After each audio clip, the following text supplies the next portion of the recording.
What's going on, my friend? It's Jeff Newport from ChasingStrength.com. And in today's video, which is a follow-up to our last video called The Number One Thing Missing from Kettlebell Training or Kettlebell Workout Programs. I can't remember what I titled these things, but that's basically it. The number one thing missing, all right? I'm going to tell you how I almost blew out my back again for the second time doing a common prescriptive exercise modality, for lack of a better term, all right, for when you're tight and stiff. Okay, so let's get into it.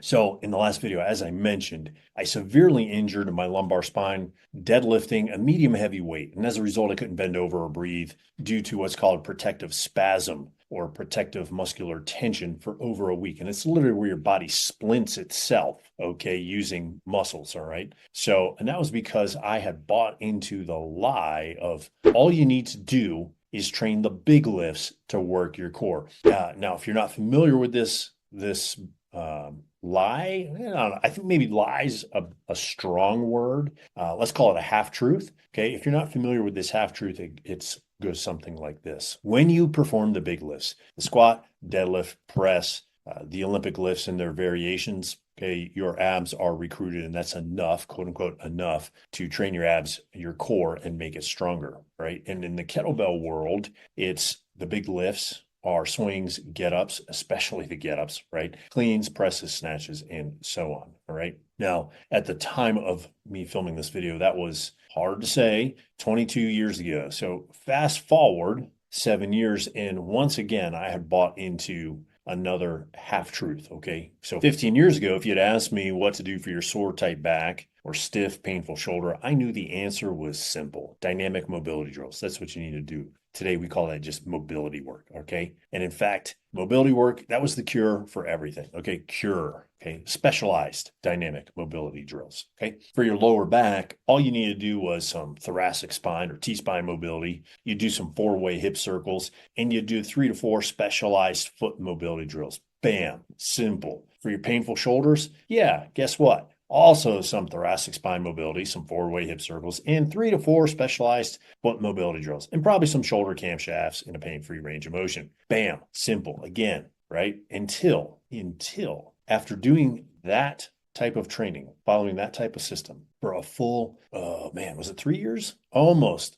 a full 3 years. I almost blew out my lower back again. And this time it was while I was squatting. So, and I couldn't figure out why, right? It was just mind bending and mind blowing to me because I had so bought into, right, both emotionally and literally financially, this concept of dynamic mobility drills. In fact, I was feeling really, really good. So here's the background. It was August 2009, and I had to travel 2 weeks in a row for an RKC kettlebell certification. And upon return, I was warming up my barbell back squat, and something had felt, well, I don't even know how to describe it, really just kind of off. I put on 100 kilos, which is 220 pounds, and I squatted down. But the weird thing was, is I could barely stand up, right? Like something freaky. I felt like I had lost all my power and all my ability. Like my body had shut itself down. Now, the reason this is so shocking is because just 2 weeks prior, I'd squatted 10 sets of 5 reps with 140 kilos or 308 pounds. And I did it with 2 minutes of rest between. Okay, so fairly high volume, fairly high density, particularly fast pace.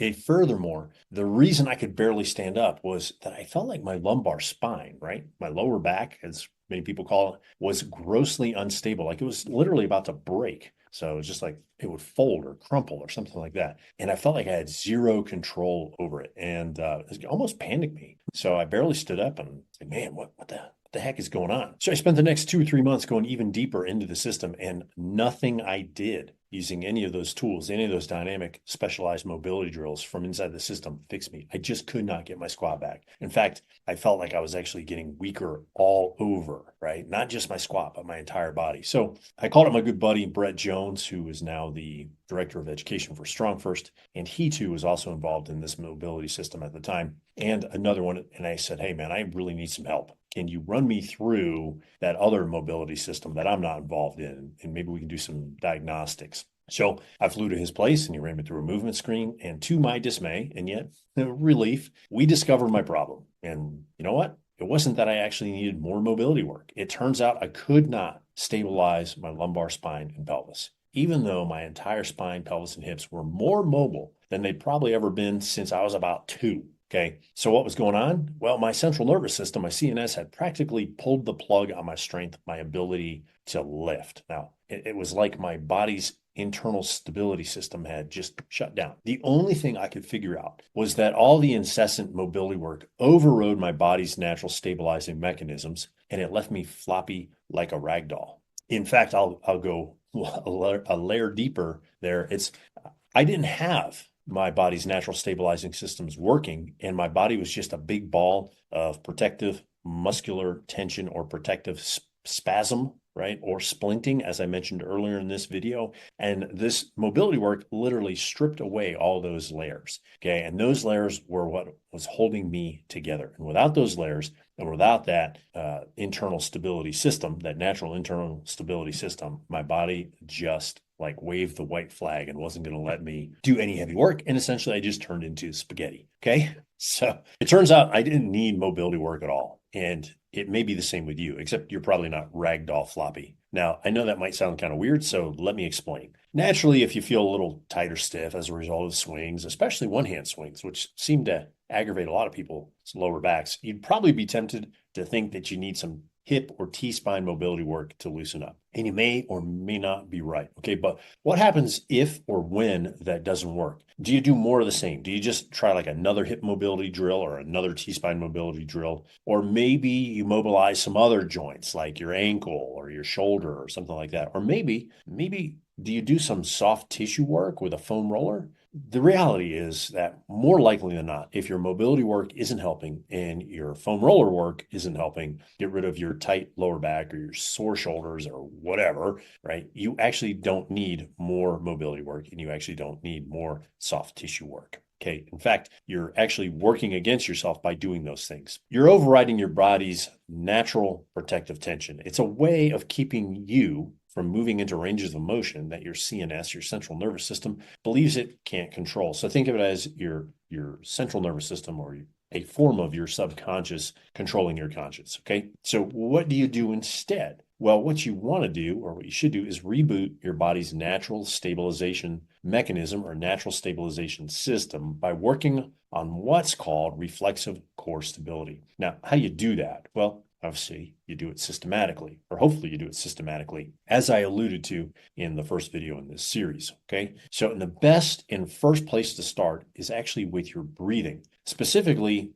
diaphragmatic breathing. Okay. Now, research by Dr. Lewit suggests that proper breathing patterns, diaphragmatic breathing, are the foundation for all other movement patterns. Okay. So, if your breathing is off, so is everything else. Other research shows that diaphragmatic breathing improves spinal stabilization, decreases pain, and increases the thickness of other lumbar stabilizing muscles like the transverse abdominis and the multifidus.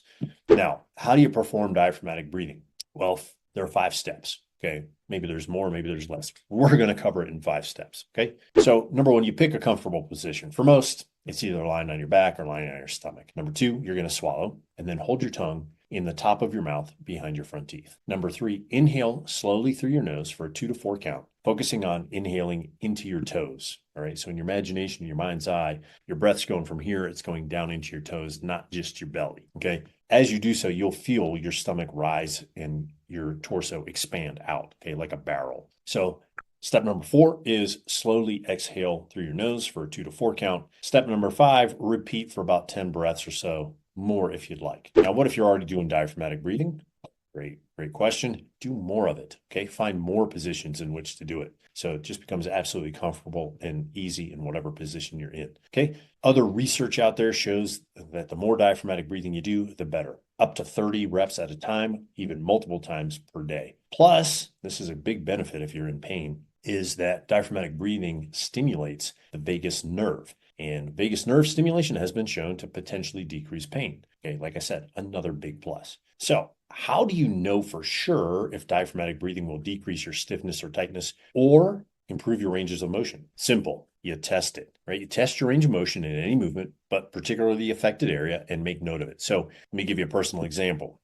I had 25 years of chronic bilateral knee pain. So when I started doing the diaphragmatic breathing, the pain actually kicked on almost right away in the squat before I started doing this. But after I started doing the diaphragmatic breathing, I could squat deeper without pain. Okay. And so that's a real simple example. Okay. So my recommendation is you perform based on the research and based on my own experience is you perform up to 30 diaphragmatic breaths in any position of your choice, lying on your back, on your stomach, are two of the great positions that I recommend. Okay. Then again, you retest your range of motion. If your range of motion improves, the diaphragmatic breathing helped increase and restore partially your reflexive core stability. And if it didn't, in other words, if your range of motion didn't improve, that's okay. Diaphragmatic breathing has other benefits like stress relief. And more than likely, you will need a different or stronger stimulus. Okay, that's just the first place to start. So as I mentioned, that's where you get started with your core training. It's where I get started, and it's where I start all my private clients.